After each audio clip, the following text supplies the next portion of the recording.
Lucky Boys Podcast. Yeah, we don't get mentioned in any data. If you talk about if you watch news and especially we all have been, they all talk about COVID cases in ethnic groups. It's always the Black or Latinos. I said, wait, hey, Asian, you telling me Asians don't get COVID? I mean, come on. Right. I mean, maybe but there's one time I did watch CNN. They said, Asians have a much lower number, but we still count. We have cases and we have deaths too. Absolutely. And not just that, it's also affecting, the Asian community in other ways besides deaths. It's right. Livelihood, like businesses are closing, people are not surviving because of that. And that's what people who are not from the community, who are not Asian, they don't think about that part. They're just thinking if COVID is going to affect you physically, but they're not talking about the livelihood, like the community, the businesses, just people. And the people that's attacking those communities. They're attacking the women. They're attacking our seniors. And in some unfortunate cases, physically. Yes. And that's not being brought to mainstream media's attention or political candidates with enough intensity. I see it here and there, but it's just a quick blip. It's a crumb. Right. But it's not enough. There needs more intensity to this because it's a very serious issue that we have in this country. Well, going back to that, because if there's lack of reporting, we're talking about diversity, the diversity in the newsroom. That's what it is. So as I write, so we could go back to later, but it talks about diversity in the room, just like you talk about film, right? Diversity behind the camera matters just as much as what you see in front of the camera. Absolutely. Who's making those decisions, right? And I know you had, Patrick. Hey, Patrick, you're talking about that. He had to talk about, the organic, part of the filmmaking, right? You want to make sure it's done correctly. Like, I'm sure you done film. Like, I was doing background work, and it was supposed to be a Chinese dream sequence of the wedding. Oh boy! They had the bride come in wearing white. So but Chinese, when you went to red Chinese, but they put white flowers in her hair. But then they had Japanese fruit, and the tables were set for 4.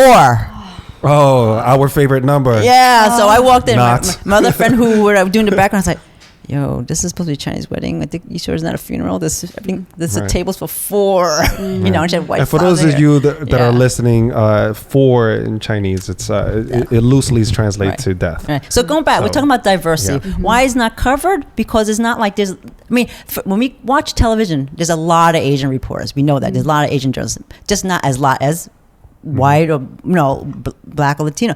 But there are. But it's that diversity that's going to bring that coverage out, that connection to bring those stories to the camera and to the news. And then we start building momentum. Then we start gaining more support.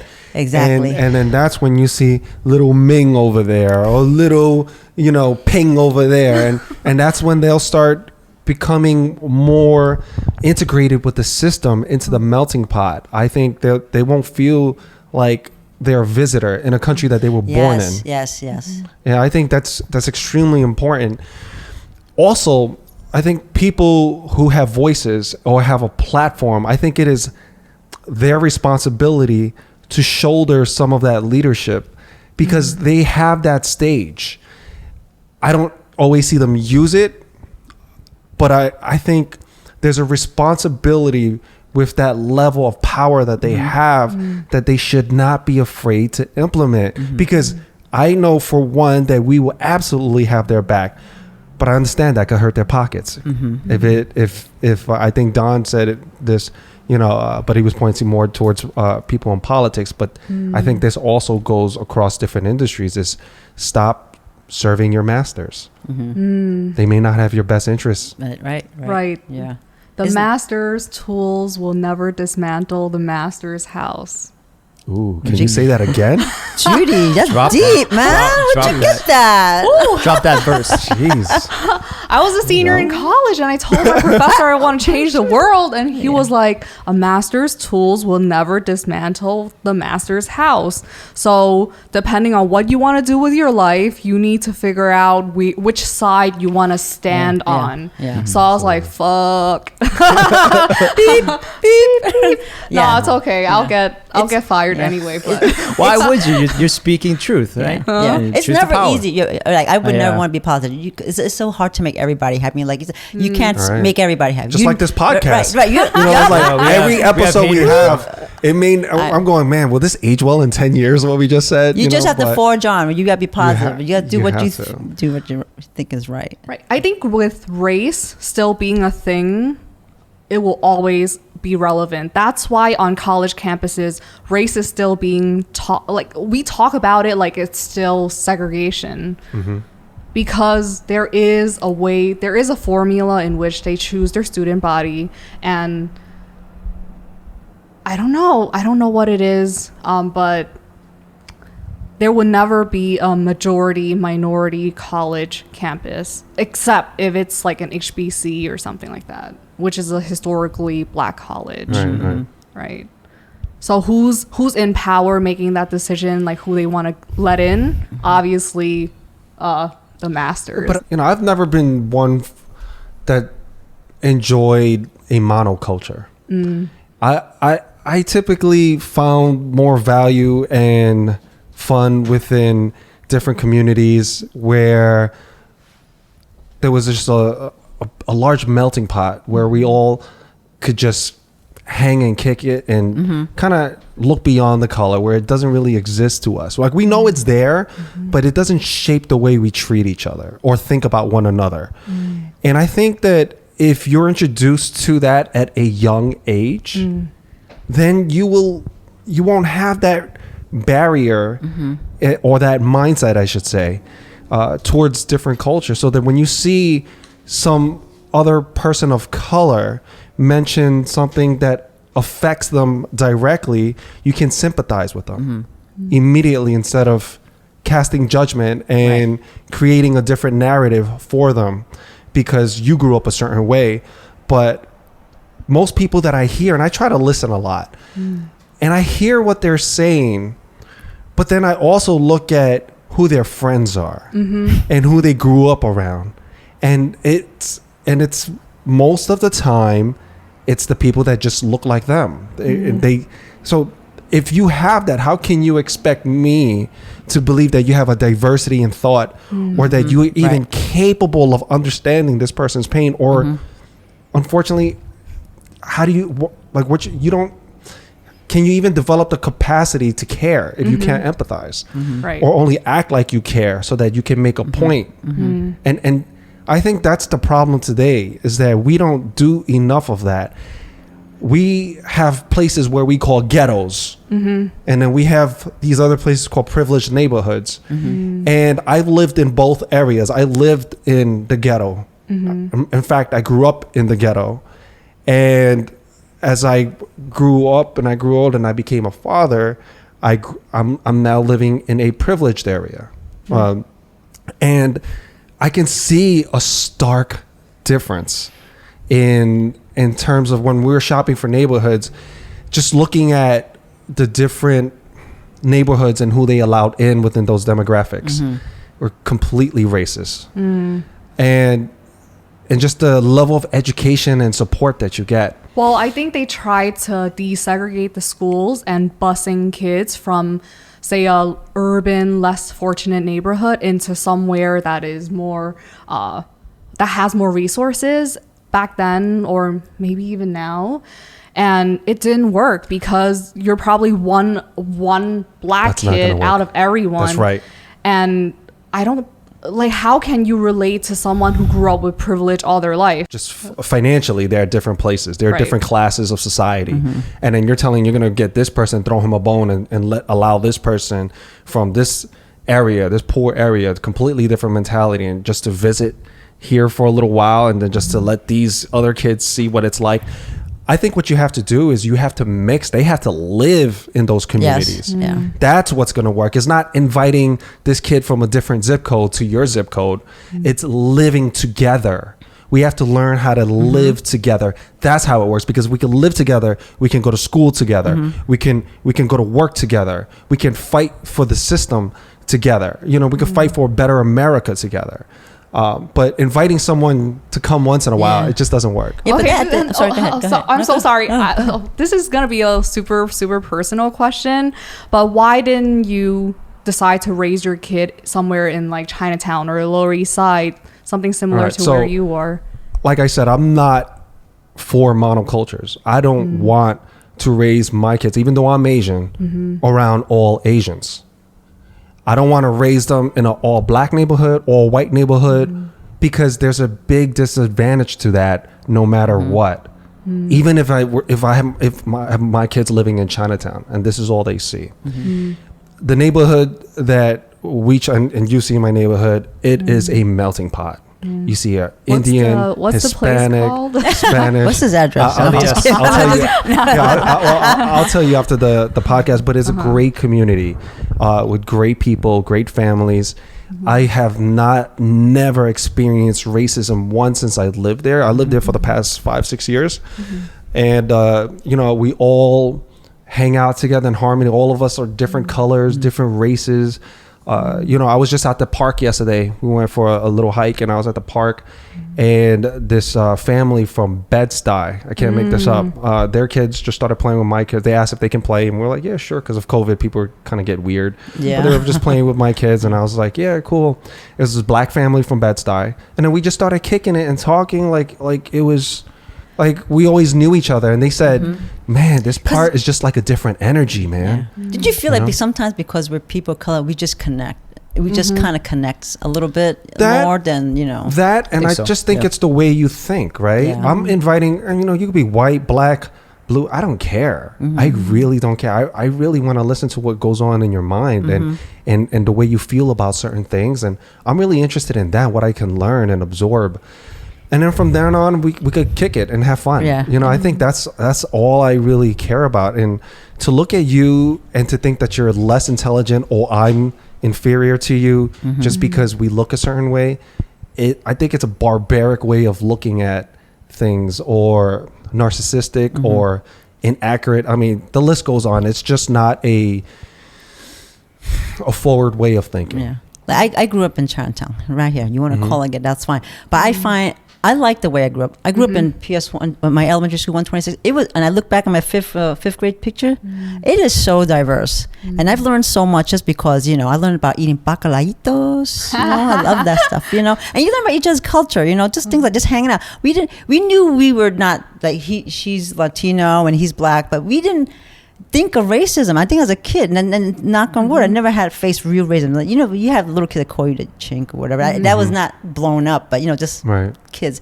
But I didn't grow up here in Lower East Side. We're exposed to so many different types of people, and I oh my gosh, and I am thankful for that. Like, and we talk about the Jews, like they're in the neighborhood too, but they're quiet. We've always been very peaceful. We've never had issues with the Jews, but I want to try to connect with them. But I had to walk. I went to Seward Park High School. I transferred out of Bertram. You had to walk through that Jewish. What, you transfer out of Bertram? How'd you go to Bertram to Seward Park? Yeah, that was on purpose. Oh, you were bad. You were bad.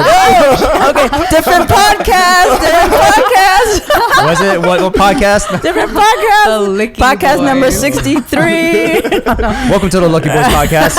This is not Lucky Boys. No, but just just growing up here, I never thought about race. I just knew we were different, but I learned so much from each other. And we were in school plays. We hung out after school. We taught this black girl play Chinese jump rope. You remember Chinese jump rope? That's like a completely. I actually went to Bertram, and it was a majority black and Latino thing, and I felt like a complete loner. Even within like the Chinese cool kids, they were like, gangsters or whatever. Well, there was still segregation like in Seward Park, like the English speaking Chinese, and then the Chinese which English Chinese is a second language. It was very cliquish. It was very yeah. So of course I hung out with the ABCs or the English speaking Chinese, and there was the other group that was Chinese with the English as a second language kind of thing. Right. But the diversity in growing up in the Lower East Side is where I'm very happy and proud to be raised. Right. I mean, I love that diversity. I didn't appreciate the racism that went on back in the day. Oh, okay. You talking about the 90s? Oh, yeah. Okay. Yeah. I mean, I love the diversity. I love my friends that I grew up with, and they taught me so much. How to dance merengue, salsa, eat their food, their cultures. In return, we did the same thing with my culture. But on the dark side of those things, which a lot of people tend to forget, is that Asians were picked on. Yes. They were targeted. They were robbed. They were bullied. They casually said racist. They would call the white man racist, but to Asians, they would say the most racist stuff, and it would be out of some control. relatives right now. And these guys, some of these guys were just real good friends with me, and they were like, "Will, man, you can't let them get away with that stuff." I mean, my own friends was like, you know, I'm just walking down with them, and I may be like 12 years old, and I start going, "Oh, you chinky chinky," pulling their eyes. And Jackie Chan or pork fried rice, and then trying to speak with our accent, or so I'm just, you know, I'm going, wow, you know, it's just, how come no one ever talks about that? And then those same kids that I see talking about how other people are racist towards them, and I'm like, you see, this is what blows my mind. It's like, the kind of hypocrisy. That's fine. I mean, it exists, and I understand that. I don't accept it, but I get it, right? But what I don't get is how you can understand how it feels to have someone oppress you and then turn around and do it to someone else. Yeah. You know, that to me is just the big WTF. Like, are you serious with this? But it has changed a lot. It has changed a lot, the neighborhood. It's improved dramatically. I mean, I don't live there anymore, but at one point it was very dark, very dangerous. There were different gangs on everybody. It's funny because I used to follow this Facebook group on the Lower East Side, right? And what was it called? Lower East Side. And they said they said something like, "Hey, who protected your block?" or something like that. And then you would see they were listing out all these different gangs, and I just thought to myself, holy cow, I lived here and I don't even recognize half these gangs that they're talking about. But they had the Chinese gangs they were saying, right. they had the Latino gangs, they were talking about from which era. So I thought to myself, like, wow, like, yeah, because the people coming to Lower East Side now, they don't understand how crazy it was back then. But everyone back then who probably moved out because more opportunities, or they've been priced out of because of gentrification, they're looking back like, hey, it was the hood. Right. Yes. Me and Will, we always talk about the burning cars in the street. You know, people on the street, homeless, rampant, and then me personally, my grandparents were robbed several times. My parents too. Yeah, my mom was robbed. Yeah, my dad said that the whole Delancey used to smell like urine. Oh yeah, Yeah, yeah. sure. So I'm like the oldest one. I don't know if you. So like the Bowery, Stop it. the Bowery. You know, like, you know, I know with Which one, Bowery, the Bowery Mission, Mission? they've been doing good work for what, almost a century. But along that strip, it doesn't look like what it is now. It was like lots. Crackheads, needles. And they had a show. everywhere. Okay, I'm dating but this was a repeat by the time I went. It's called Bowery Boys. There's a show called Black and White show. I mean, color. I mean, it wasn't in color. It wasn't in color. It was a black and Was white there like sound? film. Yes, there was sound, but it just talked about the Bowery Boys, right? But if you know the history about the Bowery, there was a lot of bars and whatever, and that's where the desolate would end up living and along the street. I mean, it was still like that when I was a kid, before you, Judy. You know, 89. gosh. But you know, it has changed a lot. But like growing up, that I saw that and the transformation and where was I going now? It was just the changes in the neighborhood. And you talk about the people that was coming in. Right. We those people who are like along the street, we don't know where they're from, right? But we only saw. And this is what someone pointed out. We didn't see a lot of Asians along the Bowery. I mean, we have some Asian homeless now, but they're not as prevalent, right? So we're talking about diversity. We're talking about the neighborhood and what it affects us, and what do we see, right? What do you see? And this is what we've implanted in our minds. Like, what are we talking about when what we see? We have to say that there is not just non-Asians that are not homeless. It exists. Absolutely. I'm grateful. I wouldn't change a thing. Right. I wouldn't Me change too. a thing. I'm grateful for that experience because it's a form of education that you can't get nowhere else. No. Yeah, you have to, like you said, you have to live here to actually know to know Right. the groove, the drive of the neighborhood. Yeah, it's unlike any other, and it's because of that it gave me. Welcome to New York, guys. Yeah, it's a motorcycle, but it's because of that I have my perspective. I can see when I see movements for racial justice, for equality. I totally get it. I'm right there with them. I feel the pain when things. It doesn't. I don't need to be this. I don't need to look like you. I don't need to look like your culture in order to feel your pain or want to fight beside you. I don't need that because I grew up with a diverse group of friends and I've been introduced to that at a very early age, and I understand the pain because it's been, like I said, it's been done to me. And when I see it done to anyone else, no matter what your color is, I can feel that pain, and we have to improve and build upon that for the next generation. Oh, well, how can you fight? And I always talk about this with my friends. How can you fight if you're a second generation who grew up in Chinatown and do decide to move elsewhere? Then wouldn't you be avoiding your past? No. So I'm thinking about people who like grew up here and moved to Westchester. Right. And what you're saying makes a lot of sense, but there's a context to it, right? So people that move out from their neighborhoods doesn't necessarily mean that they abandoned it and they're trying to and they can't make improvements. I think people leave because they outgrow a certain level, and sometimes you just have to change your views. And if you have a family, you can't. I mean, I'm all for like, okay, I'm the pride of the neighborhood. Yo, I grew up here, my family here, my grandma was here, everything. I get that. I get that. But I know people that left the neighborhood, but they go back to volunteer. They go back and speak. And when they're needed, they come back. And if there's a cause to fight for, they're there. They're the first ones there to support it. And just because you live in a neighborhood doesn't mean you support it. I know people that's been living there for decades, and they don't do nothing. They don't do anything. They're not involved. They just live there, but sleep there, take. That's all they do is take. They don't get involved with anything unless it benefits them. Unless it's easy for them. So I don't really subscribe to that narrative that you have to be from there in order to support it or live in that community to support it. I think you just need to understand. I think many times they don't get involved also because they know it's going to be uncomfortable, right? If you want to advocate, you have to speak up, right? You're going to be that face.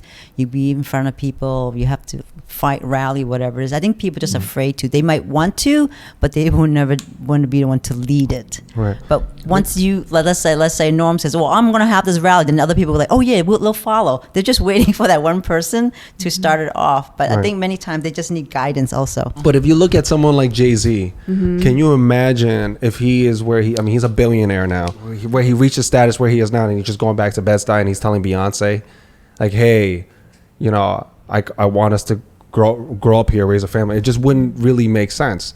But I could see Jay-Z going back to Bed-Stuy. Yeah, they do go back. Supporting. Like J Lo, she goes back to the right, Bronx. Yeah. Exactly. Going back to the community. I think at a certain level, you just outgrow that community.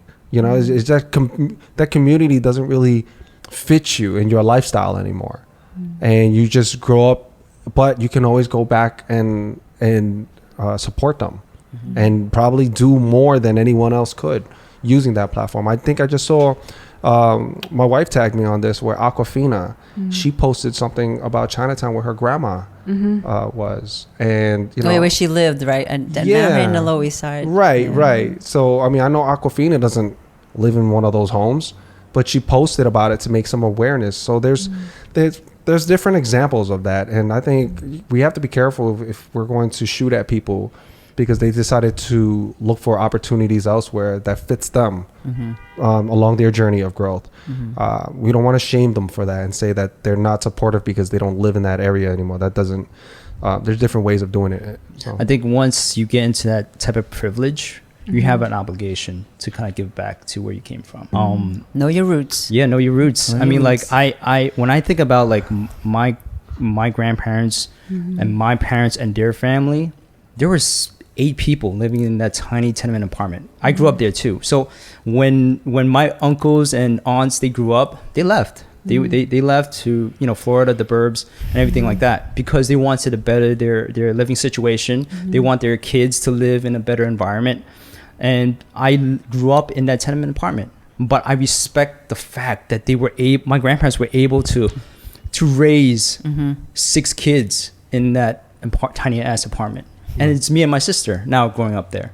And so when I moved away to Brooklyn, in the burbs, I always come back to Chinatown. Not just because my parents are here. I'll still come back and support the community, support the businesses. Yeah, I always feel like where I grew up, it shaped me to be who I am.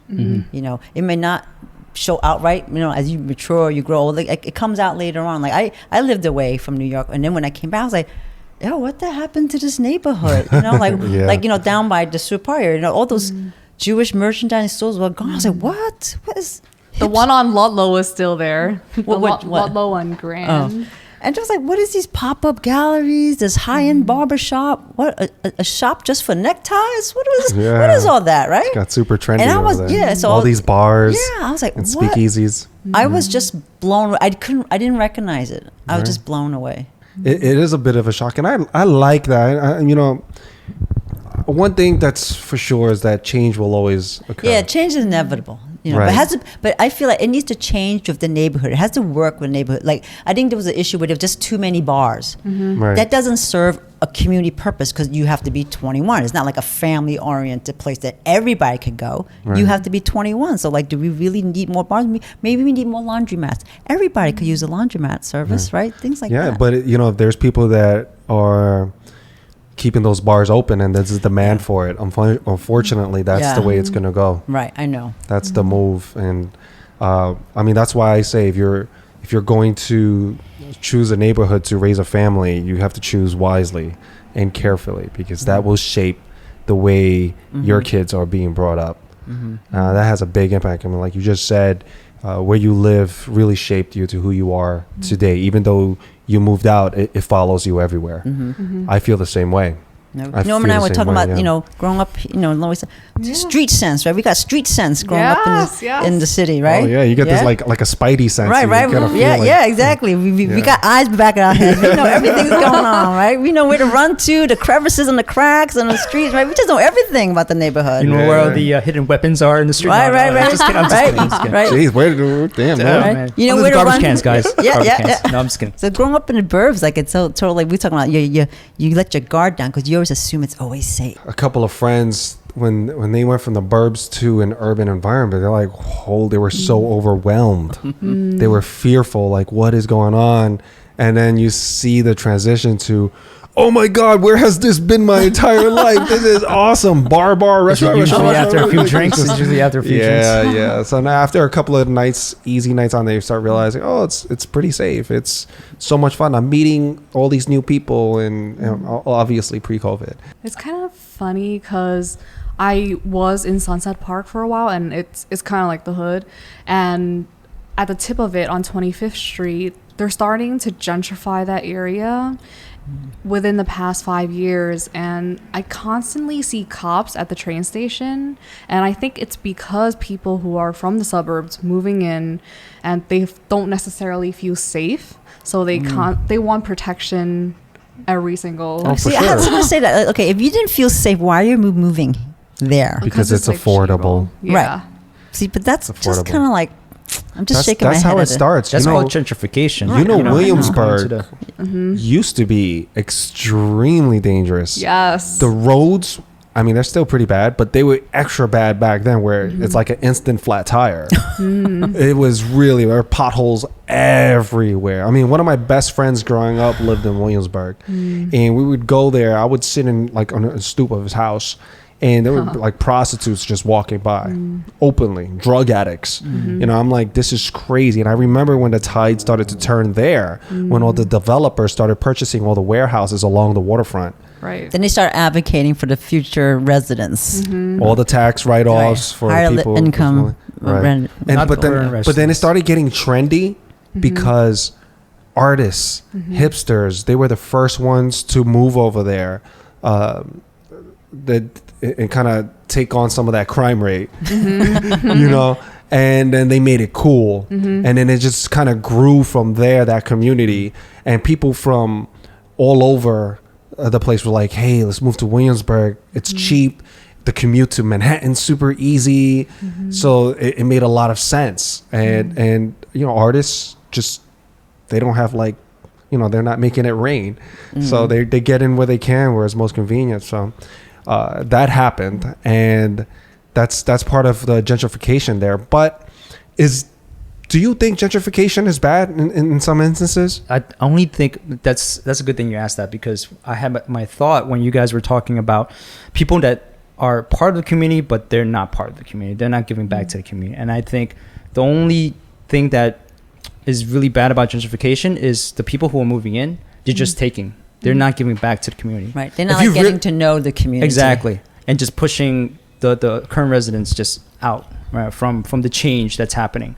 But if you're going to the community, you know, give back, you know, create something better for everyone, not just the new people that are coming in. So if that, in that sense, gentrification, I think is bad. I think gentrification is only good if you are helping out the people who already live there.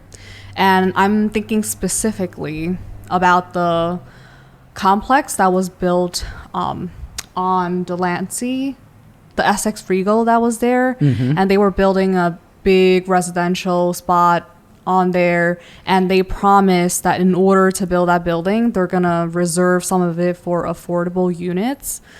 But in the beginning process of it, they had a side door where people who are living in the affordable units will walk in through that door and not through that main door. So the rich people don't have to look at them. Like, so two separate entrances. Right, and That's crazy. that's fucked up. That's so fucked up. And That's across New York City, by the way. Well, they wanted to do that with the luxury tower. That's where Pathmark was, remember? Oh, But then they had fuck now they have that a separate little building for them. I hear that building's crooked, by the way. That tall building. 80-story building, and Aldef actually Yeah. filed I heard a they're All lawsuit. deaf. Yeah. Yes, to stop the construction of it. However, I still see people building, so the rich people are. Is that because doing they? that. I mean, is that because they filed a lawsuit because a portion of that of the units are not being given? You mean the 20/80, the 80/20? Yeah, 80/20, 20%. Yeah, being available to the Asian community or the community in that area. Is that the reason why we the need lawsuit? Ken. We need Ken we now. need Ken 10. to And he talk explained more it in to me, detail but on because that. I know I grew up like just like a block away from there as a kid. Yeah, I right? grew up in and then to Delancey see this crazy myself, tower go all the way up. I know part of it was, I think, very beginning. A lot of the thing was like, and I could be wrong, but something like who gets to own the view, the water, you know, things like that. The you know? air rights. Right, Wow. right. You know, Because as soon as if they're building 80 stories, they're just blocking everyone that's Yeah. behind. It's like having a 7-foot person sit in front of the movie theater. that's a like, good "Oh, analogy. You're taking yeah. air rights, man. Get out of my. Yeah. It's like if Will sat in front of me Right. at a But you movie know what it theater. is. Yeah. But Well, you know that's why they have the movie theater seats like staggered. You know, you're higher in the back. Yeah, No, but if Will was sitting in front of me, I would be like this the entire time. But you know, there's the other 4 towers that's supposed to be being not built yet, slated, I guess, in a way, for the Lower East Side. But you know how you let one in, they're all gonna start Right. creeping in. So right? there's precedent, and Right, then now but so the battle is like with the community. Like, you know, were you thinking of the community? We're letting all these luxury towers go up. You know, who's it really for? Like, and I'm thinking 20/80. Forget that. Let's do like 80 for the low income and 20 for the. But you those know. those towers are empty though, are they not? Yeah, they're not selling well. They lowered like their maintenance fee. I heard. gosh, and the kind of things. vacancy And is then just now with COVID, ridiculous. I'm like, who's coming in? We keep hearing everybody's moving out. You Oh know? yeah. If you, I have friends that left New York already. well, if you can Long gone. afford to, you have that option to leave. But there's a people who just like, you know, the everyday Joe and Jane who just can't. And we're gonna stick it through. We're gonna stick it through in the Well, community. those are the real New Yorkers. That's right. true Those New are- Yorkers, Those are man. true New Yorkers. And then we're going back to voting. Voting makes the change, It does. right? It does. I mean, we live in a system, thank goodness. As much crap as we can point out, I don't get it twisted. I am so I know what I have living in this country. And, you know, there's other places in the world in 2020 where, forget about freedom of speech, you don't even get freedom of thought. Think about that for a second. You don't get freedom of speech. You don't even get freedom of thought. And if you're a woman in some of these countries, they don't even have a word for you. You can't speak. You're not. Yeah, you can't speak. Your opinion doesn't matter. And they don't even have a word in their vocabulary for you. That's not degrading. Nope. You know, it is.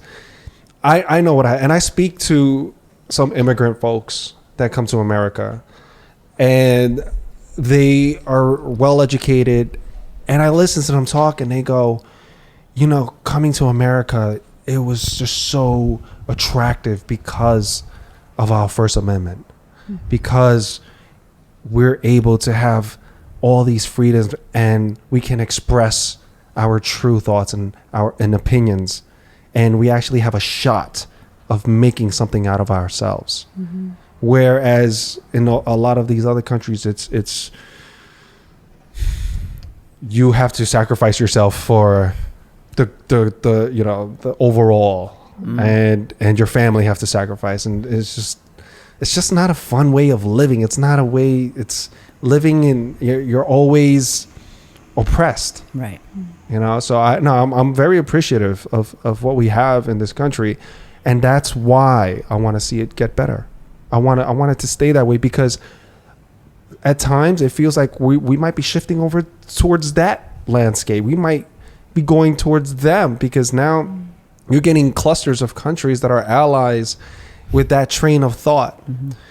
And U.S. is almost looked upon as a villain these days, as the bad guy. You know, 9/11, when that happened, that was our opportunity. The whole world was on our side. Yes. The whole world was like, we stand with America. And within the last 2 decades, it's just changed. It's gotten so ugly to be American, you know, in some ways. So a lot of countries where they look, filthy American, or you obnoxious American, you know, and to double down on that now is like, oh, you're Asian too. It's just kind of like, Yeah. whoa. After doing a lot of the voter registration in Chinatown, a lot of the seniors were more than happy to go to the polling site and vote. They would either go to Confucius, PS 130, or wherever, like near 126. And I was excited to actually hear to say that they would rather go and vote in person. But I think maybe also because this being very complicated, that you could do a mail-in vote, mail-in ballot, they didn't want to request the form and then have them think that they may not be able to fill it out. So for them, it's easy to just physically go and vote. That's why it's important that we vote. Yes, go out and vote. Yeah. While we were changing batteries, Making sure we have enough juice to have another 2 hours of podcast. Yes, let's do a Whitney coming. It's going to be a long ass podcast, okay? I know, no, that's great. I love long okay. stuff. do you know? Well, That's a different podcast. well, Oh, okay. I guess that subtracts me. I'm out. No, we just had a conversation how long you are when you were going to the bathroom. I mean, Oh sorry. my God. Wow. No, how tall you are. That's what I meant. How tall you are. How tall you are. Difference between tall and long. I use that as an analogy. Also, you're emitting. So there's a difference. Okay. But very important to Wow. vote, guys. You know, go out Absolutely. and vote, especially It does- now. Yeah, your one especially coat does. Oh, before you go, I do want to say, like, there's one woman who shared about why your one vote is important. She gave an analogy that think about it as your ancestor who left China.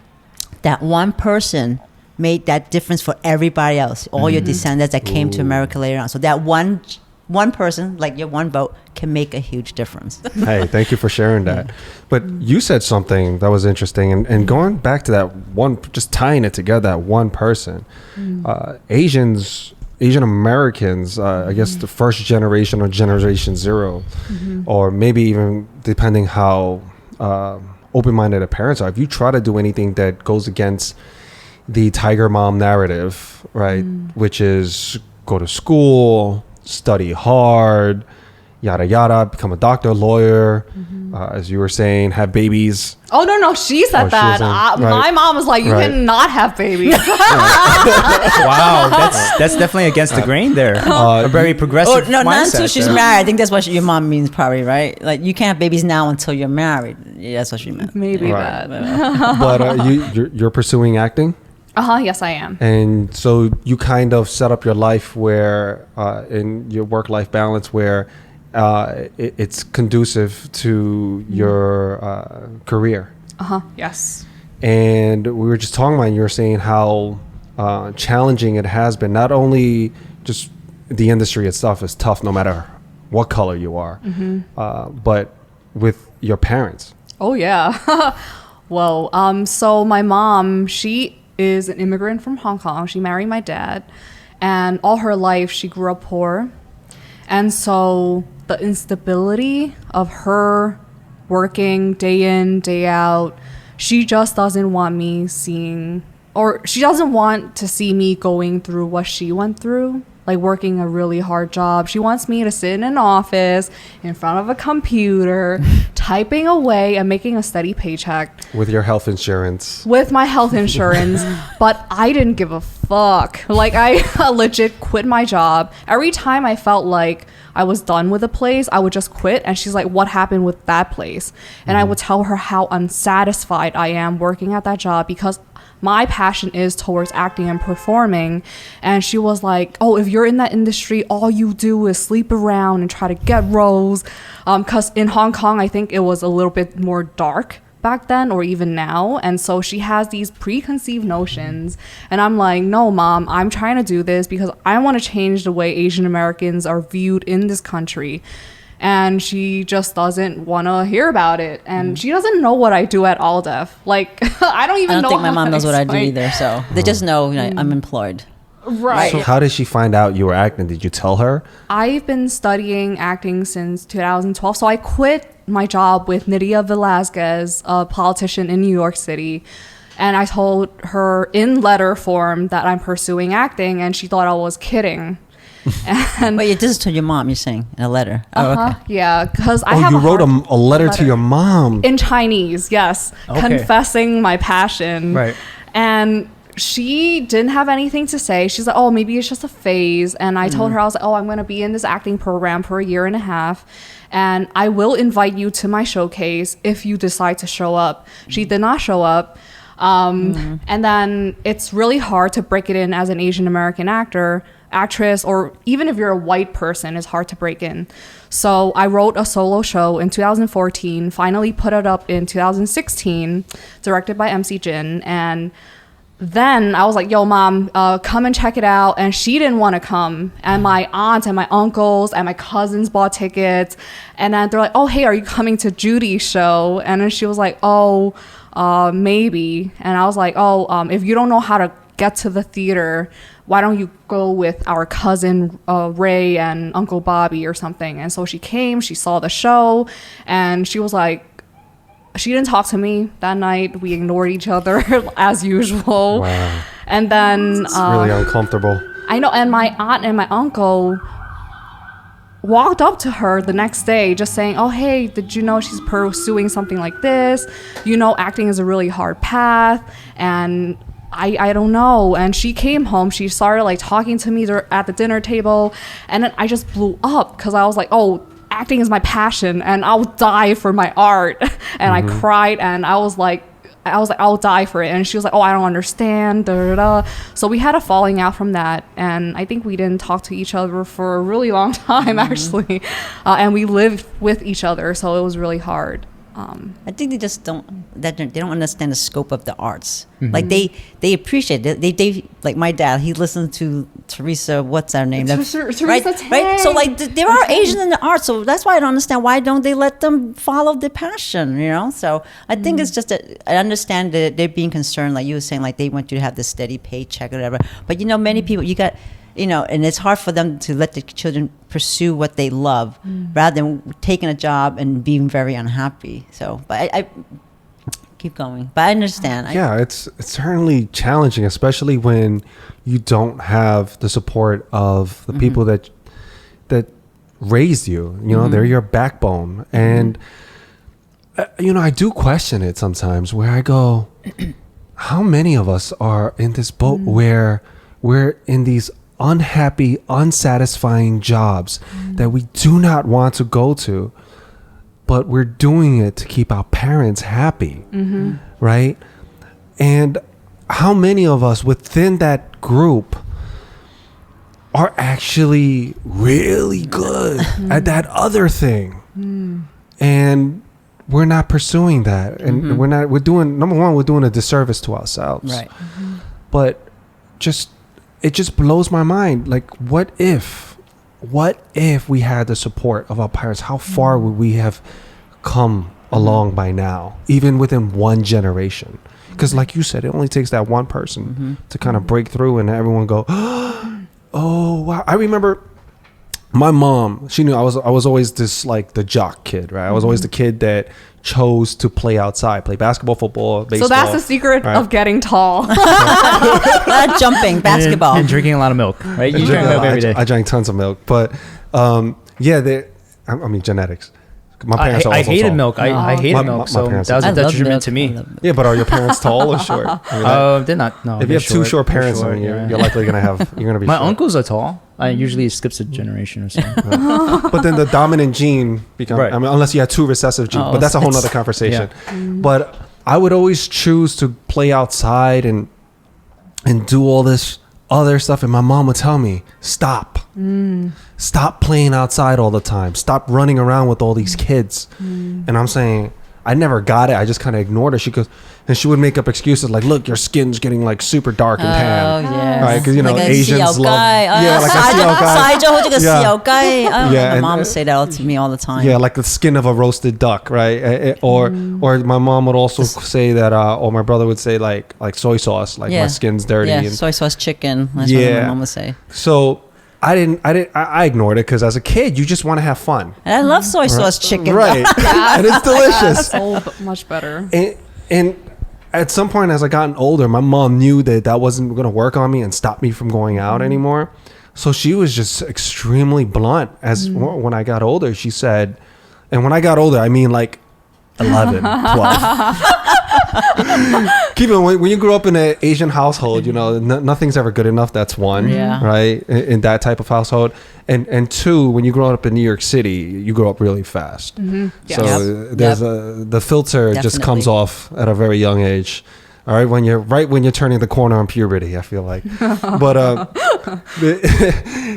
when she took off the gloves and she just said, "There's no Asian. Do you see any Asian person playing baseball? You see anyone that looks like us playing basketball? You see anyone that's actually good at it or famous because of it? Is there an Asian person with their own shoe deal? Is there an Asian football quarterback? Like what's going on?" And when she said that to me, that messed me up as a kid. Not in like, "Okay, you're right, I quit." The other way. You're more defiant now, Get the right? heck. Oh yeah. I was just looking at her. He's going to get that shoe deal. He wants to get that shoe deal. I was like, "Do you know?" I was like, "No, this and that." Oh man, I went off, and because of that, I started playing even more. I started going out more. I worked even harder, and then I got derailed because fell into the wrong crowd and got interested in girls. Damn girls. That's all my mom had to do. Is It wasn't my mom. Introduced me to a couple of It was cute a girls. girl. But, The girl derailed him. yeah. Okay, moms listening out there, that's the strategy. It's girls with plural. Oh, girls. S. Yes, with Plural S. S. Anyway, but just going along, like I can't help but wonder how many kids were like us, and if their parents actually supported them. Like, hey there, Bobby. Hey there, Jimmy. You know, what's this? What's this third place trophy? That's amazing. All right, that is where we're gonna go celebrate with everyone. If we had that type of support in this country, it works, right? I think that there will be so many more Asians in media or at least following their true path. Well, I want to chime in a little bit because I think support comes in many ways. Well, personally, my mom, she buys the rice. She buys the song, which is like the thing you eat with the rice. So I think that's her way of supporting because they don't come from much. Right. And all they want to do is show you their love. And sometimes they may say they don't support you, but deep down, they just want to see you happy. Of course. Judy, I get the whole support from, you're my kid, I'm putting a roof over your head. Right. Yeah. I get that. But I am talking about the encouragement that white people get.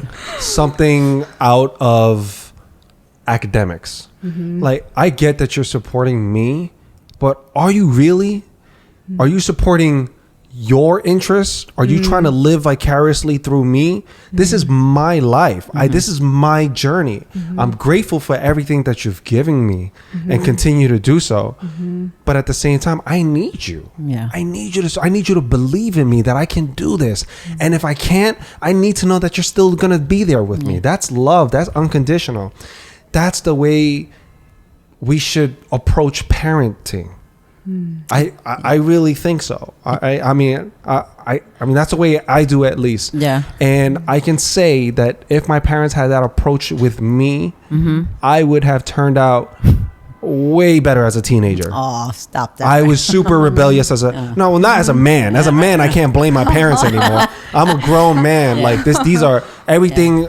Everything is either my fault or to my credit. Right. But as a teenager, but you're I couldn't go to my parents. I went to my friends. I did the same thing. I didn't trust my parents anymore. Yeah. And I knew that I had to hide things from them. Like if I had to play sports, if I had a game at school, or if I made it to the basketball team, if I brought home trophies, I couldn't share that with them. I had to hide my trophies in the closet, until they actually found it. And I was like, oh, screw it. Yeah, I won first place. Look at that. I don't think they make that kind of, I have immigrant parents, and we spoke a little bit about that, right, Norman? As immigrant parents, we did, like you said, Jude, they love us by providing us food and shelter. But that's not enough. Right. That's not enough.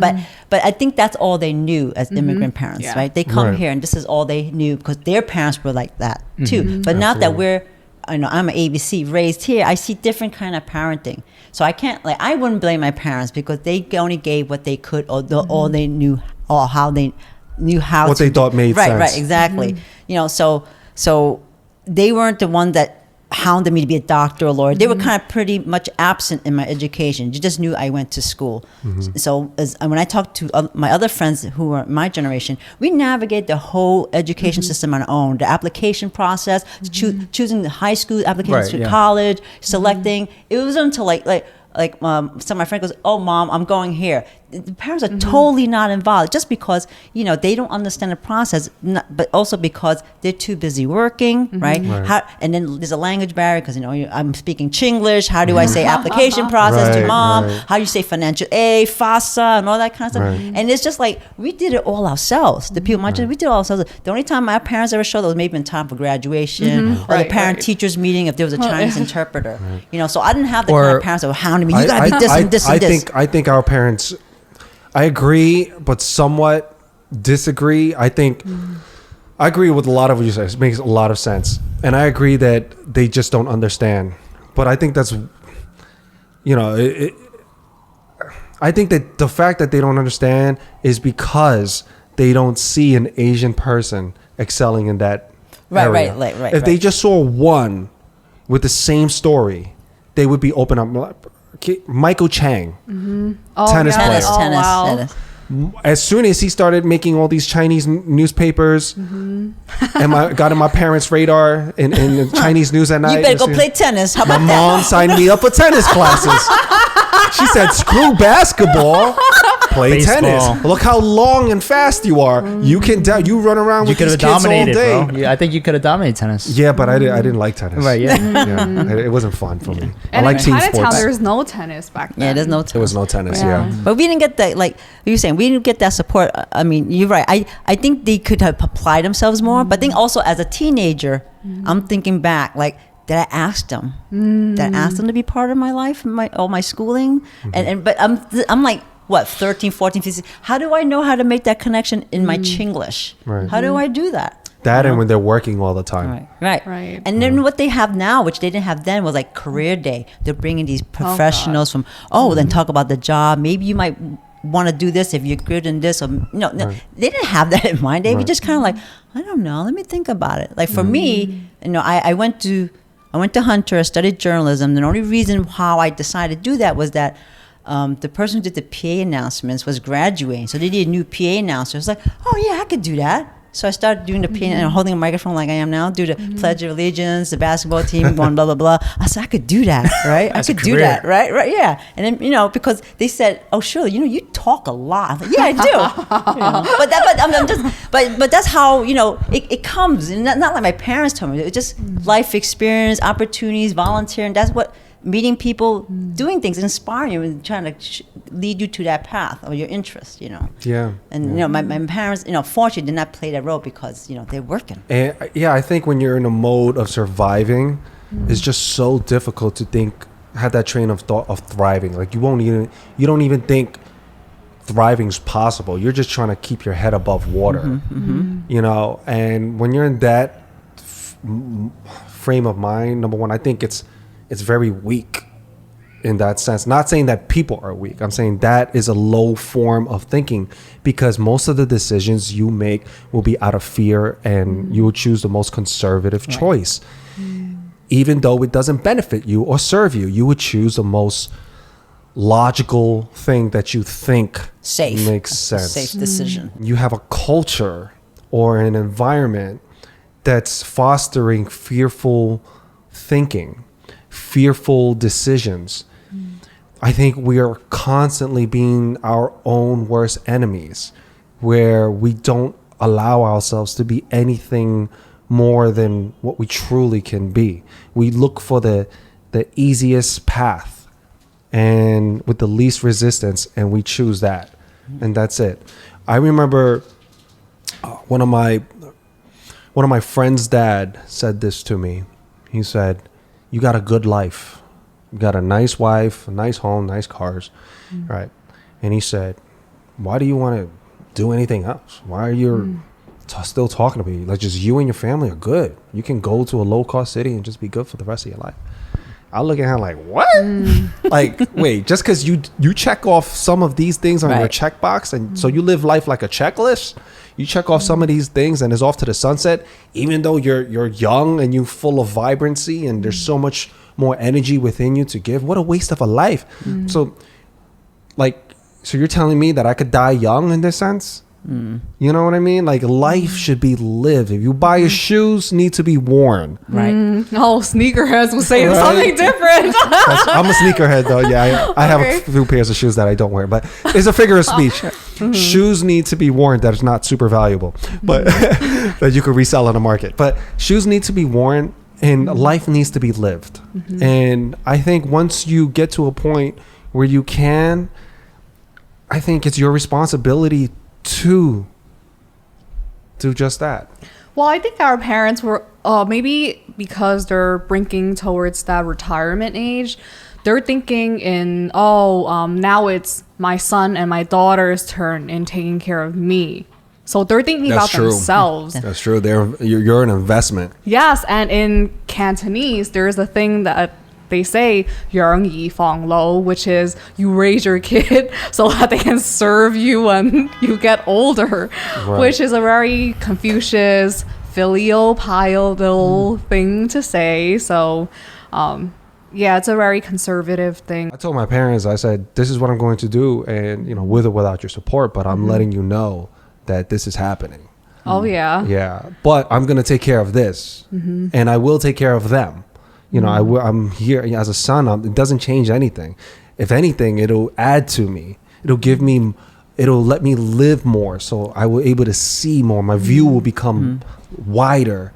My connections, just the things that I will learn from people. And that's, I think, that journey that's the excitement, because I know somewhere along those lines, there will be self-progress. And because of that, I know everything else will take care of itself. I think part of our jobs is just to understand our parents or forgive them, because I feel like if you constantly have this like, oh, they don't understand me, then it's a very heavy thing to carry on. That's a very mature mindset you have. I do a lot of work on myself. It took a long time for a lot of my friends to arrive there. I'm talking about where they went an extended period of time. I'm talking years where they didn't talk to their parents. Because of that, they had somewhat of, I guess, like a divorce with their parents. And eventually they just, I think one day they looked, I mean, one of my friends put it best. He said one day, he said his sibling posted a picture of him and his parents, and he didn't recognize the people in the picture with him. He thought it was some old people, just random old people he's having dim sum with. And he said to me, he goes, that was my fucking mom and dad. And he started breaking down and crying. He said, I wasted the last 10 years being mad at my mom and dad, blaming them for everything that happened to me, when in fact I do own some of those blames. And I just pushed it on them. You know, I just let everything on them, and I let myself blind. Now I look at this picture and they're freaking old and I didn't even recognize them. So yeah, sometimes it's, and you're absolutely right. You know, it's better late than never. And with you, it's pretty early to come to that. That's pretty good. Are you guys talking, you and your mom, right now? Oh yeah, we live with each other. Okay. It's like, I don't have a choice. No, that's good. That's good. Now she's trying to understand what you're going through. Oh no. Okay. I don't think you can come to that conclusion. It's like, yo, they'll understand. No, my mom gets it. My mom actually wants to know. So my mom 180. She's old. And my mom wants to know. She's like, hey, what's this going on? What's everything outside of, first she asked me like, how's my work, my salary, my family, all that stuff. But after that, she always asks me, how's the other stuff? How's the stuff that I'm passionate about? She wants me to talk to her about my passions. And then she's like, she has this excitement because she could feel my excitement for life. She knows that's what I get really like worked up about, and like I just love it so much. And I share this with her, and I see the look in her eyes, and she has this curiosity, and she loves it. She loves that I love it, and that she believes in me. And she just tells me, yeah, keep having fun, keep doing it. And then she'll neg me a little bit at the end. Of course, she can't, not good enough. She can't help it. Like, it's like me bringing home a 99. What happened to that one point? So, you know, she's always asking me like, well, can you make any money? Well, this and that. Can you buy me a new house with this dinner? And then she's like, I'm just kidding. Is it because like you're able to have that? Well, she's able to have that conversation is because she knows you're good. You're good money. Like you have the stable job and stuff like that, and she knows that your family's taken care. Your family is taken care of. Is that why she's able to even have that conversation with you? Yes. I want to, you know, originally that was like, okay, 1 + 1 is 2. That made the most sense, but it's not. I was a little surprised when I came to that conclusion. As I was hanging out with my mom more, her train of thought just matured. I could tell you what, if she had this train of thought and I'm 15, 16, she's going to support it. Even though I don't have a job, I don't have a family, I don't have anything. I'm just a kid. She would support it. I honestly believe it. Although she would still try to nudge me to make sure that I have a plan B. Right. If that's going to be my plan A, make sure that you're good enough where you can still subsidize a lifestyle, which makes sense. I would say that to my kids. But I think her thought process has become more American and matured, and she assimilated with the culture, and she knows. And I'll tell you why. It's because she sees Asian celebrities on the news that was raised from New York, from LA, from all these different parts of the country. And she's going, oh, snap. Like, holy, well, that's a real thing. Right. She sees the proof now. She's okay. Like, she's okay with some it's that things, one person that came to America like, oh my gosh, Michael guys, Chang, Michael Chang. Glory is here. Come over to America. Bring the rest of you guys. Yeah, it's kind of like that. My mom's going, wow, you know, this is legit. This is okay. Go do your thing. So it seems like they don't want you to be the first Michael Chang. They needed someone else to kind of show and say they did it. And then my mom knew that I would have been the first. She would have definitely said, go ahead and be a millionaire athlete. Do it. I would love it. She would support. She would be at every one of my games, you know, but in her eyes, it just wasn't possible. Right. Keep in mind, like, that time Asians also, we faced an extreme amount of racism, extreme amount of racism, and we were definitely left out of the conversation. We think it was bad now, it's nothing compared to being an immigrant, not being able to speak the language and getting abused. Where the only job you can get is the lowest form of job as an immigrant, where it doesn't take any education. It's just physical labor. And forget about Asian politicians. I mean, now we have a bunch that we can look up to. But back then, we didn't have any representation at all. And I love that it's changing. And it gets me excited. I know that we're getting a crumb of this, but there is movement. And I see people using their platform or creating a platform to get their ball rolling. And they may not even ever reap the benefits from this, but they're still pushing forward. And to me, I see the purpose in that. And that inspires me going, damn, man, like, wow, this is not an easy job, but you're out here doing it. You know what? I want to join you. I want to support in any way that I can. I believe in what you're striving towards. If I can't lead, I have no problem following. No problem following and supporting other people. I think in order to lead, you have to follow first. Right. Before you become the CEO of the company, a lot of times you got to learn all the other positions. Yep, that's the way it goes in the restaurant industry. You have to start from the zero and learn your way up, or level up, as they say. Yeah. And I think it makes you that much more dangerous because you know what they're thinking. You know what the chef's thinking. You know what the waiter's thinking. Damn. You know what I mean? Instead of, you're grounded.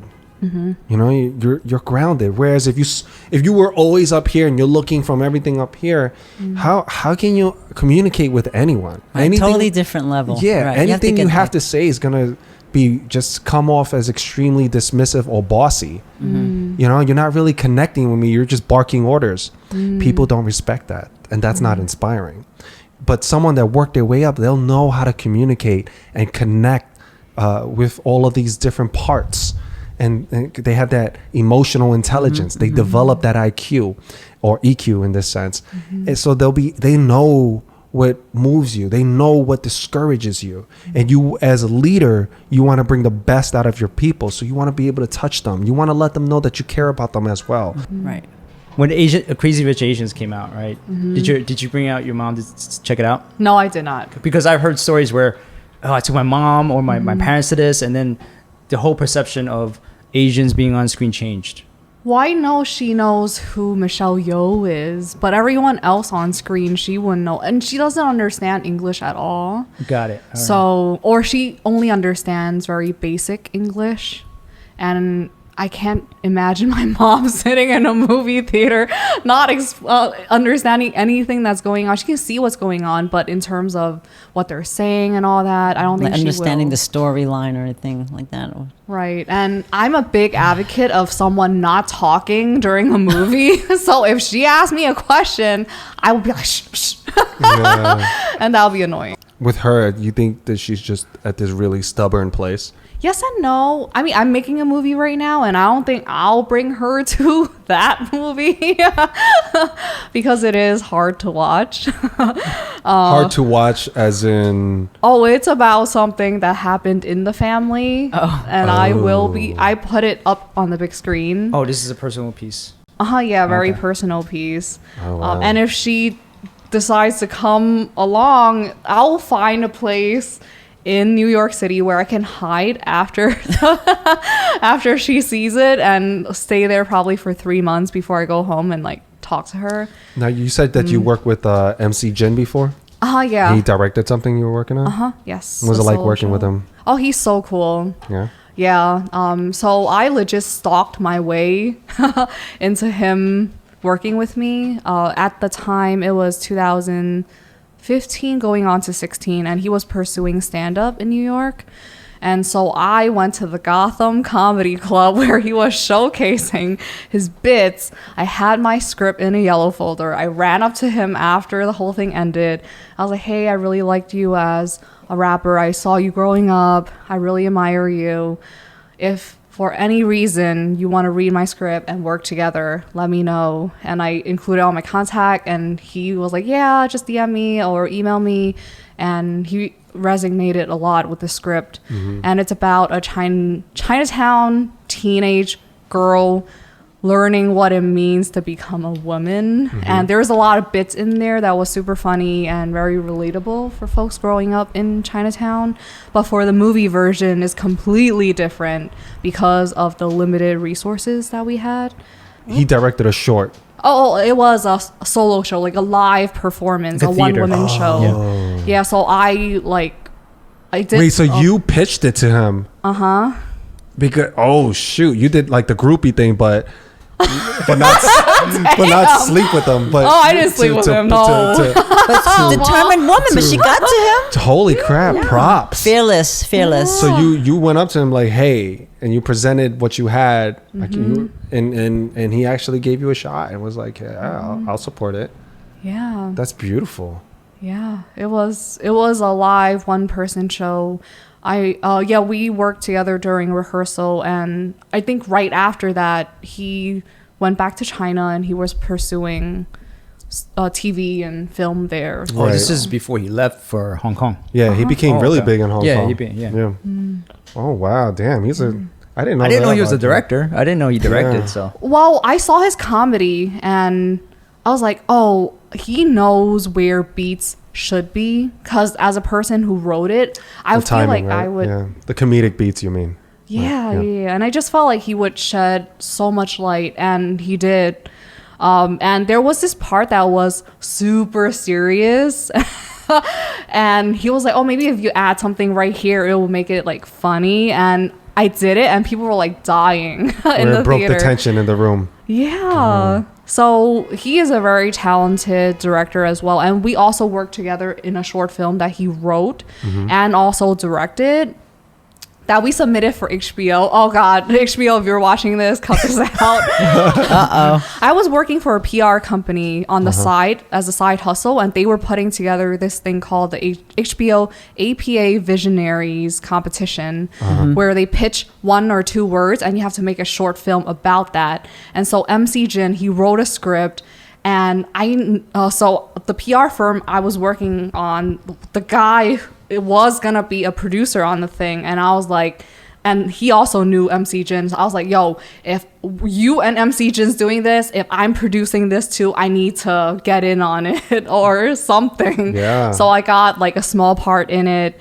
And then the HBO people, they're like, hold up a second, don't she work for that PR company that put together this competition? So she knew the theme of it before he even started, and they disqualified the film. And I was like, yo, I did not talk to MC Jin at all when he wrote the script, when he put together all this thing. I came in later on. What? Yeah, that's so fucked up. And I felt so bad. I apologized like 1,000 times. I get why HBO would do that. Right. I mean, because they don't know, right? I mean, but damn. Right, the legal department, because I was working with them on Asian American Film Festival stuff, like resizing the image and all that. So I was in communication with them, and they know my face.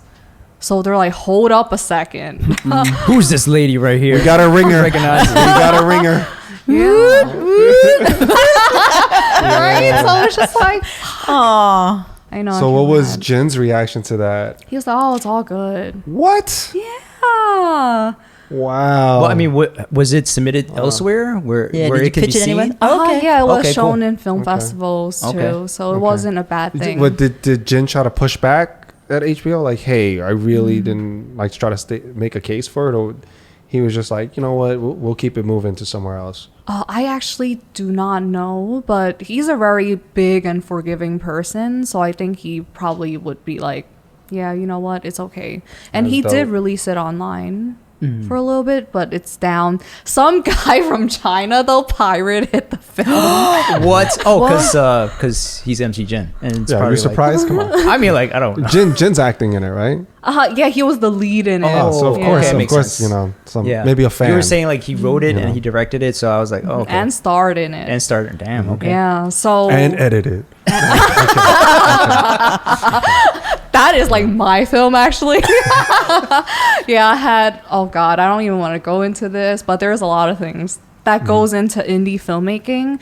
Like you said earlier, you have to find people who are equally as passionate as you are. You have to. Man. You have to. Otherwise, you'll so continue. many moving parts, yeah. That's a tough lesson I had to learn because I was constantly, at times I felt like the bad guy. And I knew I wasn't. Actually, I knew we were visibly behind on everything.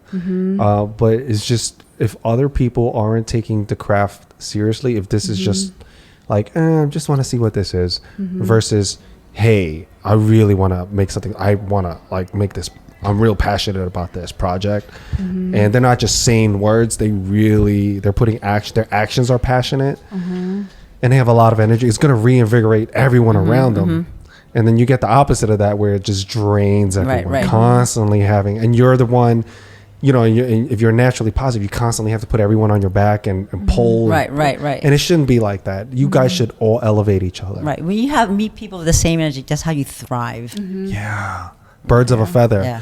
And I feel like once I became very strict with that, even though it meant that I needed to be alone. Yes. That's the key thing. You have to be comfortable being alone. And that's extremely difficult. You feel like it's impossible. But then as you keep moving independently, you'll realize that birds of a feather flock together. You will find others like you, just as truly passionate along the way. And you'll find people that you just kind of just like a puzzle piece. You guys just fit together. And then you guys can take it from there and build. And as you are along those journey, you're going to meet other puzzle pieces that fit in. And you're going, oh my gosh, where are these? And you start, so now your circle, you guys got all the BS people out and you're making room for all these amazing new people that's like really about this.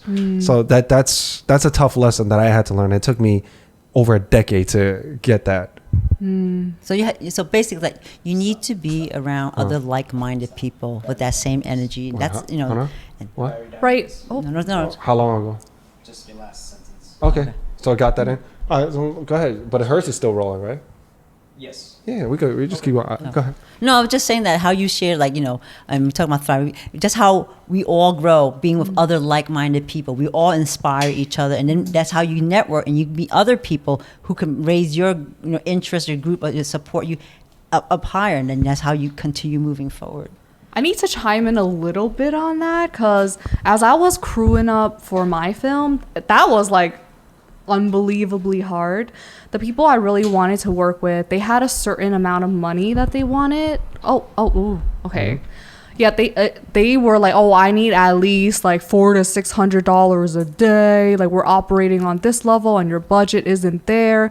And they just decided not to sign on to the project. And I was like, with all due respect, I respect you for making that decision now rather than later, dropping out. And that did happen to me. Someone signed on to DP and completely just dropped out, and it was hard. Independent filmmaking is very hard. Oh, it's so difficult, especially when you don't have money. Right. Even if someone is like-minded, your goals have to align, and even if the goals align, you have to have all these resources.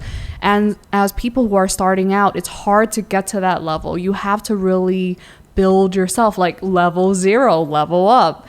And by the time you reach the top, I don't know, sometimes I feel like in the Asian American community, it's not as lolly-dolly as they say it. They preach that, we're all unified, we all respect each other, but deep down that is bullshit. In what way? In that people who are on the A-list, they will not necessarily want to hang out with you. Who are you as a person who is starting out?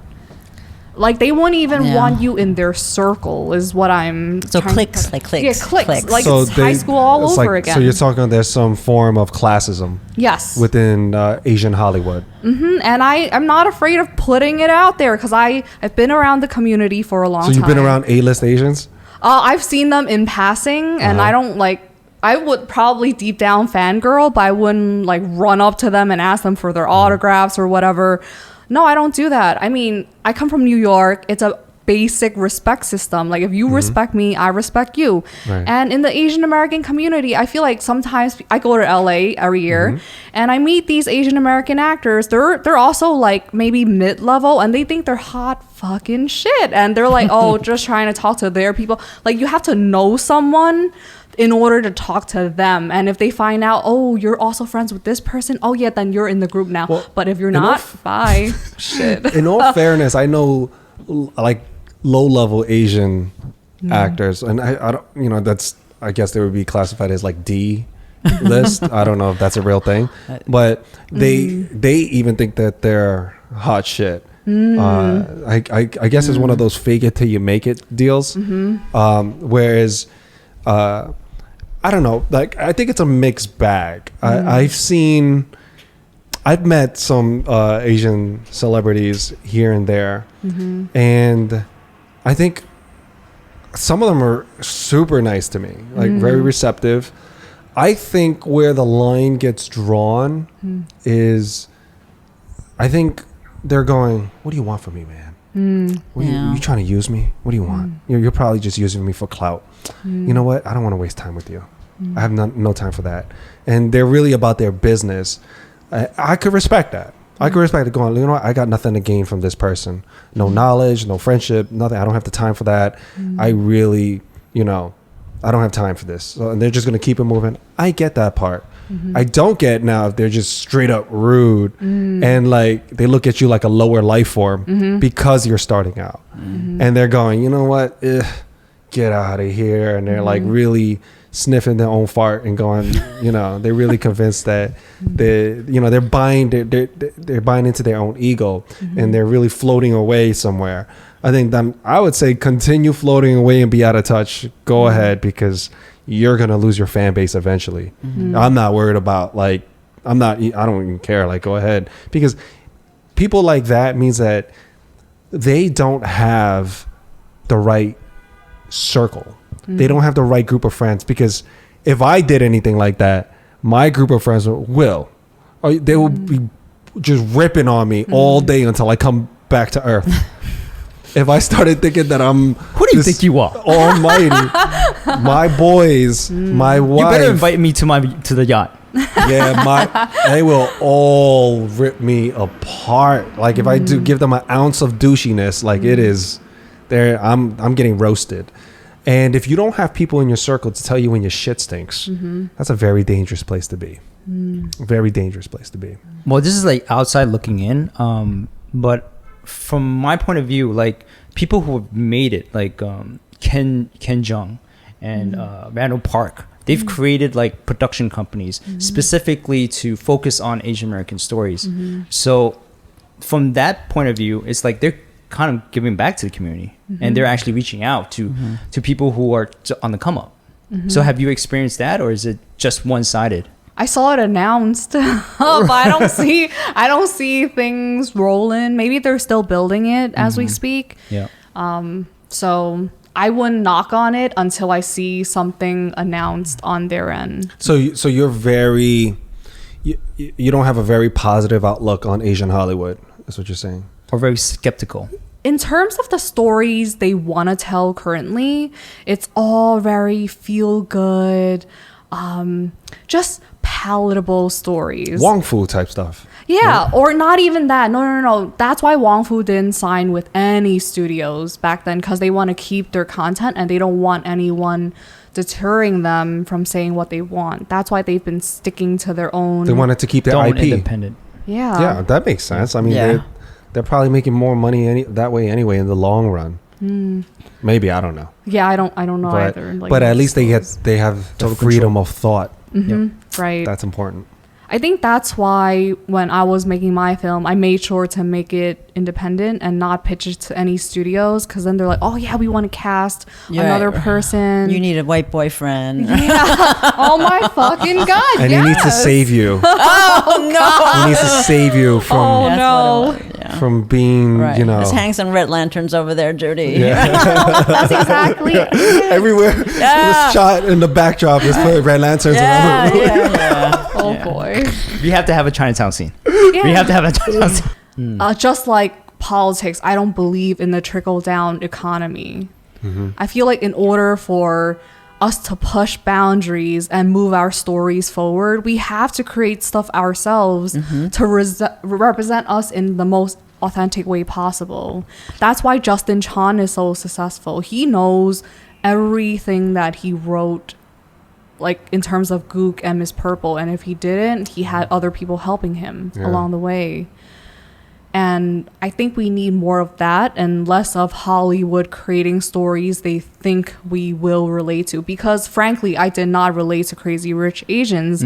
I mean, the romance part really got to me, and maybe the family part got to me. But then the way they did it, it didn't really hit me that hard. And I want to see... Well, it's a rom-com. Yeah. Yeah, So there's a specific it's meant to be a audience. little lighter. Well, how about Farewell? Farewell was more of, ingrained in that immigrant kind of mentality, I feel. And it's about family. And I felt, honestly, I didn't think it was that great of a movie, but a lot of my friends did feel like this relates to me and my family. Someone told me to be ready to cry. I did not cry watching. Yeah, exactly. Me too. Cheryl, you're gonna cry. Yeah, I'm like, me really? too. So when the movie was over, I was like, what part of the movie was I supposed to cry? I did cry in Crazy Rich Asians though. So I tear because the wedding scene was so beautiful. Oh my god, the water. Oh my. Jesus. He's gonna do the same. Yeah, like when I marry my woman, that shit gonna happen. That water's gonna trickle down the. I will say that I think Awkwafina was brilliant in that film. And the director made some really good choices. I like what they did there. But I definitely, I didn't cry. I didn't cry. But there were a lot of relatable aspects there. And I love that our stories are being told. It's steps in the right direction. And I want to see more of it. I think I think Crazy Rich Asians, Farewell, stories like that are building blocks. I like low class Asians, like Asians from the lower to middle income class. I want to see those stories being put in the forefront. And I think Patrick Chen's story, Father Son, yes, that is like the juice I've been like waiting for. I want to see. You want to get some injection of Coming out soon. It's coming out soon somehow. Yeah, like it's going to be a real fun shit. film. It's going to be a good watch. I have a good feeling about it. He's got some really some special talent there, and I know Patrick, with his standards of filmmaking, it'd be interesting what he does with that short. I can't wait to see it. And I think a really special thing about Patrick's film is that it was crowdfunded by the community. It's adapted from a story, Chinatown Beat, Henry Chang's novels. Yeah. So it's very real and authentic to the Asian community. Actually, I don't know if I'm supposed to disclose this, but Chinatown Beat was supposed to be a series with a set studio, and it just never. Yeah, you're absolutely right about that. Because they wanted to change a significant part of the story, right? And he wouldn't allow that. So props to Henry. Yes, that's what you gotta do, man. You can't compromise Own your stories. integrity. I mean, that's tough, because how many people, we said this last time when Patrick was here, would, for lack of a better word, sell out. Especially if they're trying the entertainment industry, they're gonna be like, okay, they'll whore themselves out. Yeah, no, Literally. exactly. I was saying. They will whore themselves out. That's why I told Norm. Norm was like, hey, people came up, they wanted to invest in a certain part of a film or something that we have an IP of. I told them, absolutely not. No, No, I wanted to just us remain 100%, 100%, and then that's where the negotiations start. We have 100%. What do you want to do with this? That's really where we just want to give you money. That's all. We want ownership, but I don't want to get to a point where I have a boss off of something that I created. It's just like, what? Now you control. You have to, and then people won't. I feel like people won't be able to trust my opinion anymore, or know if it really came from me. Oh, somebody else told you to say that. Will. Oh, why you have this person? Why are you talking to this person? And why are you pushing this idea? Now that everyone's gonna look at me and whatever I say, they're gonna go, I'm not so sure about this guy. And I think credibility these days it's very difficult to come by, especially now. People. if you look at news networks, for example, certain news networks, you can't even go to them anymore. I just kind of breeze past some of the articles if I know it comes from a certain direction, because I know which way it's going to lean. And I'm not saying that I don't like that right or left. I just want what's correct. I want the honest truth without you trying to push me to go with this or that. I just want the information and let me decide. Yeah, that's smart storytelling too. Like when you see a film, if it doesn't force you to feel one way or the other, I feel like it did a good job. Because I feel like some films, they try so hard to push you in one direction that you're like, ooh, what am I watching? That's what I'm saying. Like, I just got that snort. That's when you know it's really funny. The mic was working really well.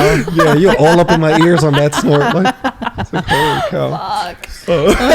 We're putting that in. We're leaving that in. What were we even talking about?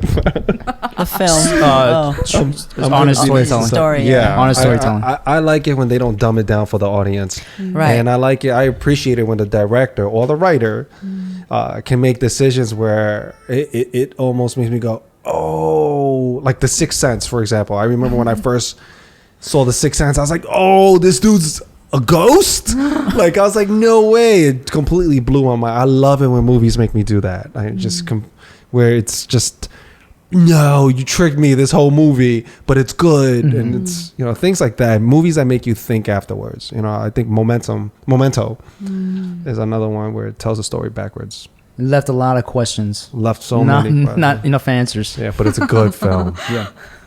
Classic. Yeah. But that, a lot of the films these days, I just don't see it. It cheapens the experience where I don't want to watch it. And I hate to say that. But it does. We're getting remakes for the most part. It's like remake after remake after remake. Like, what happened to the original stories that we grew up on?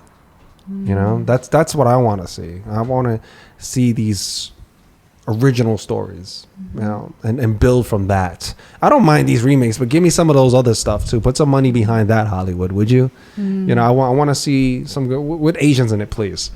But I think that's where Hulu, Netflix, or Amazon, they come in, right? You make a product, and if they like it enough, they'll buy your product and distribute it to their audience platform.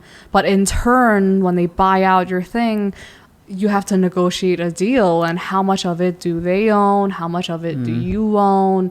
Will you get a penny every month, or will you get 10 cents? My friend showed me her check for 10 cents for a film she did many years ago. For Netflix? No, this is before Netflix. Like, she would get the royalties back, and it was like 10 cents. She got his check. Yeah. 10 cents. Hey, you can buy 2 pieces. This is from the 80s. Swedish This film was from the fish. 80s she was in. Wow. For every rental, she would get 10 cents.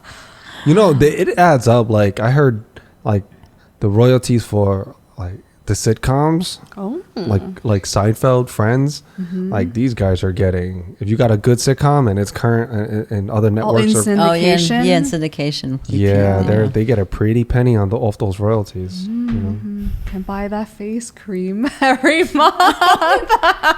You'll get there, Judy. Even for a commercial, if you're saying a jingle, I heard if you get the royalties for that every time it plays, like, that's enough money. If you have ownership, that's why I always say to Norm, ownership is key, because it's not only can you eat off of that, but your children and your children's children will be able to eat off of that. I think that's key. Anyway, looks like we're running out of battery time. Juice. Anyway, that said, thank you both for coming by. Thank you for having us. Thank you. It was an honor having you talk about voter registration, because it's an important issue, definitely right now in 2020. Yeah, so that's big. And thank you for all the work that you guys put in for the communities across America. It's all her. It's all her. No. It's really special. It's both of you. Yeah. It was a good turnout. When we had National Voter Registration Day on September 22nd, we had 29 people register, come to the table. So that was good. And for those of you guys listening or watching, we'll have Shirley and Judy's information. If you guys want to follow them on their journey, their Twitter and Instagram, and whatever else you guys want to and whatever contact information you want to provide, like ALDEF's resources. Oh, absolutely. Yes. Yeah, we'll link it in the description. This is Lucky Boys. We're out.